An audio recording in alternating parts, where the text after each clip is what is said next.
Hello everyone, happy Saturday.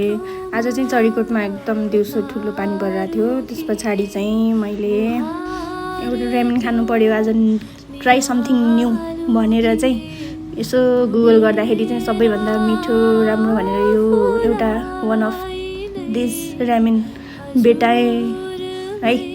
अनि त्यसपछि यो खोज्दै खोज्दै बजारतिर हिँडेको, एउटा मार्टमा मात्र पाउने रहेछ। यहाँबाट अलिक 10 मिनट जति लाग्ने। हिँड्दै थिएँ पानी परेर छाता पनि बोकेको थिइनँ, त्यही नै ल्याएर खान्छु भन्ने सोचेर अनि गएर कुदै ल्याएँ। त्यस पछाडि पुरै एक्साइटेड भएँ। 250 रुपियाँ पर्दो रहेछ। मैले लाइफमा फर्स्ट टाइम खाएको यो 250 को रामेन चाहिँ। अनि एक्साइटेड हुँदै बनाउँदै थिएँ, बनाएँ होइन।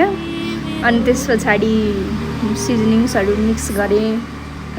अनि त्यो एउटा दुध पाउडर जस्तो धुलो थियो, एउटा सस नै थियो, मजाले हालेँ अनि मिक्स गरेँ। त्यतिन्जेलसम्म एकदम एक्साइटेड थिएँ अनि म नर्भस पनि थिएँ, कस्तो लाग्छ होला मलाई यसको स्वाद भनेर।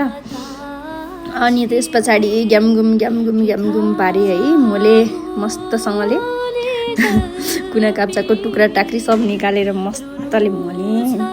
अनि त्यस पछाडि ल खान भनेर एकदमै एक्साइटेड भएँ पुरुक्क पर्दै। अनि त्यस पछाडि यसो बास्ना लिएर खान आँटेँ। एक बाइटसम्म ठिकै लाग्यो। अनि बिस्तारै खाँदै गएँ म।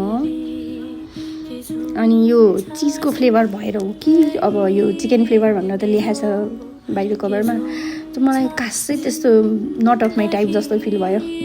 यो भन्दा त मलाई करेन्ट र टुपेमहरू नै मिठो लाग्यो है गाइज। लास्टतिर त मलाई कसरी सकाउँ जस्तो फिल भयो। अब फाल्नु त भएन भनेर मस्तसँगले जसरी तसरी मैले खाएँ। अनि खाएर मैले लास्टमा सकाएँ पनि, तर मलाई मिठो लागेन गाइज। यो नेपाली प्रडक्ट जिन्दाबाद भन्ने हो, करेन्ट खाने हो, टुपिएम खाने हो। एउटा बुल्डोग किन्ने पैसाले त 5वटासम्म चाहिँ टुपिएम करेन्टहरू आउँछ गाइज।